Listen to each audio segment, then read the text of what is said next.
नमः संस्कृताय विद्यार्थियों, मैं पूर्णिमा शर्मा आज कक्षा सप्तम की संस्कृत प्यूषम पुस्तक से नवमा पाठा अर्थात पाठ 9 सुभाषितानि का अर्थ लेकर प्रस्तुत हुई हूँ। अर्थ बताने से पहले इस पाठ के हम शब्दार्थ पढ़ेंगे। प्रारंभ करते हैं। शब्दार्थ: क्षणशः प्रतिपल, चिंतिए चिंतन करना चाहिए, न अर्जिता न धन अर्जिता। देखिए यहाँ पर दीर्घ संधि है, ये दीर्घ संधि का उदाहरण है। न में देखिए अ है और इसके आगे यहाँ पर आ है, तो दोनों अ मिलकर दीर्घ आ हो गए हैं। तो इसका अर्थ हुआ न मतलब नहीं और अर्जिता मतलब अर्जित करना या इकट्ठा करना अर्थात प्राप्त करना। तो पूरा अर्थ है नहीं प्राप्त किया, तुष्यंती तुष्ट होते हैं या संतुष्ट होते हैं, वक्तव्यम बोलना चाहिए। अनृतम झूठ, जाड्यम धियः बुद्धि की जड़ता। पापम अपाकरोति, पापम धन अपाकरोति। देखिए यहाँ पे म में हलंत है, इसलिए यहाँ पर ये दीर्घ संधि का उदाहरण नहीं है, ये वर्ण संयुक्त का उदाहरण है। यहाँ पर म हलंत है और अ है इसके आगे, तो ये वर्ण इसमें आकर स्वतः ही मिल जाएगा, तो इसको बोलते हैं वर्ण संयोग। पापम अपाकरोति का मतलब हुआ पापों को दूर करती है। तनोति फैलाती है। दिक्षु दिशाओं में, पुंसाम व्यक्तियों का या मनुष्यों का। अब इस पाठ का अर्थ प्रारंभ करते हैं। इससे पहले आपको इसका संदर्भ बता देती हूँ। प्रस्तुत श्लोक हमारी पाठ्य पुस्तक संस्कृत प्यूषम के सुभाषितानि पाठ से लिया गया है। क्षणशः कंशश्चे विद्यायामर्थं च चिंतयेत्, क्षण त्यागे कुतो विद्या, कण त्यागे कुतो धनम। क्षणशः मतलब प्रत्येक क्षण और कर्षा मतलब प्रत्येक कण। विद्या और अर्थ, अर्थ मतलब धन के विषय में विचार करना चाहिए। क्षण त्यागे कुतो विद्या, क्षण त्याग देने पर अर्थात एक एक मिनट छोड़ देने पर, कुछ समय का त्याग कर देने पर, छोड़ देने पर विद्या कहाँ अर्थात ज्ञान कहाँ, और थोड़ा सा भी धन यदि हमारे पास है, यदि हमने उसको भी खर्च कर दिया तो हम पर धन नहीं होगा। धन कहाँ, तो इसका मूल अर्थ देख लीजिए। प्रत्येक क्षण हमें विद्या प्राप्त करने के लिए, ज्ञान प्राप्त करने के लिए, और प्रत्येक कण थोड़ा सा भी धन हमें, अर्थ मतलब धन, चिंतिए विचार करना चाहिए। प्रत्येक क्षण और प्रत्येक कण हमें धन, विद्या और धन के विषय में विचार करना चाहिए। क्षण त्यागे कुतो विद्या, क्षण त्याग देने पर विद्या कहाँ और कण त्याग देने पर धन कहाँ। यहाँ ये कहा जा रहा है आपसे, इसका भाव यह है कि यदि हम एक एक क्षण व्यर्थ कर देंगे, हम अपना अभ्यास नहीं करेंगे पढ़ाई का, तो क्या होगा कि वो क्षण व्यर्थ हो जाएगा और हमें आगे ज्ञान की प्राप्ति नहीं होगी। और यदि हम थोड़ा सा धन है हमारे पास, ये सोचकर हम उसे खर्च करते रहेंगे तो हमारे पास धन भी नहीं होगा।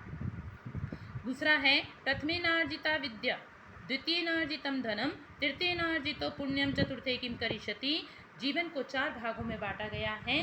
25-25 वर्ष की आयु, इस प्रकार मनुष्य की 100 वर्ष की आयु मानी गई, जिसमें उसको 4 भागों में बांटकर इस श्लोक को में आपको बताया गया है। तो जीवन के प्रथम 25 वर्ष में क्या बता रहे हैं, जीवन के प्रथम भाग में ज्ञान प्राप्त नहीं किया। द्वितीय नार्जितम धनम, और दूसरे भाग में, दूसरा कितना भाग हुआ, 26 से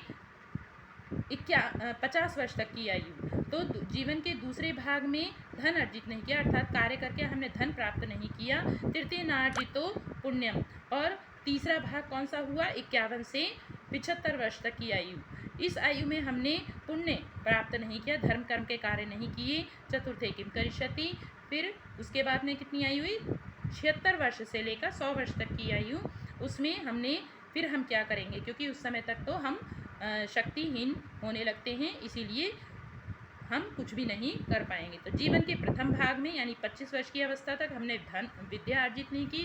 द्वितीय अवस्था में हमने धन प्राप्त नहीं किया। तृतीय अवस्था में हमने पुण्य प्राप्त नहीं किया, तो चौथी अवस्था में क्या करेगा। सर्वतीर्थमयी माता, सर्वदेवमया पिता, मातरम पितरम तस्मात् सर्वरत्नेन पूजिएत। सब तीर्थों के बराबर माता हैं, सब देवताओं के बराबर पिता हैं, इसलिए माता और पिता की सब प्रकार से प्रयत्न पूर्वक पूजा करनी चाहिए अर्थात सम्मान करना चाहिए। यदि हमने तीर्थ स्थानों पर यात्रा नहीं की है तो माता की, और यदि हमने देवताओं की पूजा नहीं की है तो हम पिता की पूजा करके अर्थात उनका सम्मान करके, उनकी सेवा करके हम उतना ही पुण्य प्राप्त कर सकते हैं। इसलिए क्या बताया कि इसलिए माता और पिता की सब प्रकार से प्रयत्नपूर्वक जितनी आपकी सामर्थ्य है आपको पूजा करनी चाहिए, अर्थात उनका सम्मान करना चाहिए, उनकी सेवा करनी चाहिए।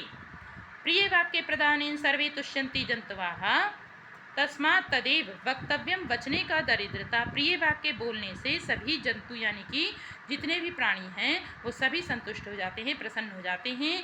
इसलिए तदेव वक्तव्यम, वैसा ही बोलना चाहिए, अर्थात प्रिय ही बोलना चाहिए। बचने का दरिद्रता, वैसे वचन बोलने में कैसी कंजूसी या गरीबी। सत्यम ब्रूयात प्रियम ब्रूयात न ब्रूयात सत्यम अप्रियम प्रियम च नानृतम ब्रूयात एष धर्म सनातनः। सत्य बोलना चाहिए, प्रिय बोलना चाहिए, ना ब्रूयात सत्यम अप्रियम, अप्रिय लगने वाला सत्य नहीं बोलना चाहिए। प्रियम च नानृतम ब्रूयात, और प्रिय लगने वाला झूठ, अनृतम मतलब झूठ, ना मतलब नहीं बोलना चाहिए। देखिए यहाँ पर दीर्घ संधि है, न धन अनृतम, तो प्रिय लगने वाला झूठ नहीं बोलना चाहिए। एष धर्म सनातन, यह सनातन धर्म है। अगला है जाड्यम धियो हरति सिंचति वाची सत्यम मानोन्नतिम दिशति पापम अपाकरोति दक्षिम तनोति वितनोति च दीक्षु कीर्तिम सत्संगति ही कथय किम न करोति पुंसाम। सत्संगति की विशेषता बताई है कि हम जैसी संगति करते हैं हमें वैसा ही फल प्राप्त होता है। तो सत्संगति में बैठने से क्या होगा? जाड्यम धियो हरति, बुद्धि की, धियो मतलब बुद्धि की, जाड्य मतलब मूर्खता को, हरति मतलब हर लेती है, दूर कर देती है। कौन? सत्संगति। बुद्धि की मूर्खता को हर लेती है, दूर कर देती है। वाची, वाणी में सत्य को, सिंचती, सींचती है, अर्थात हम वाणी से सत्य बोलते हैं। मानोन्नतिम दिशति, और दिशाओं में सम्मान को बढ़ाती है, उन्नति करती है। पापम अपाकरोति, पापों को दूर करती है। लक्ष्मीम तनोति, और लक्ष्मी को, तनोति मतलब फैलाती है, बढ़ाती है। वितनोति च दिक्षु कीर्तिम, और दिशाओं में यश को, कीर्ति मतलब यश को फैलाती है। सत्संगति कथय किम न करोति पुंसाम, कहो सत्संगति, पुंसाम मतलब मनुष्यों का, क्या नहीं करती है, अर्थात सत्संगति मनुष्यों की हर प्रकार से उन्नति ही करती है। इसलिए हमेशा सत्संगति ही करनी चाहिए। आज के लिए इतना ही। अगली वीडियो में हम इस पाठ के अभ्यास कार्य के साथ मिलेंगे। धन्यवाद।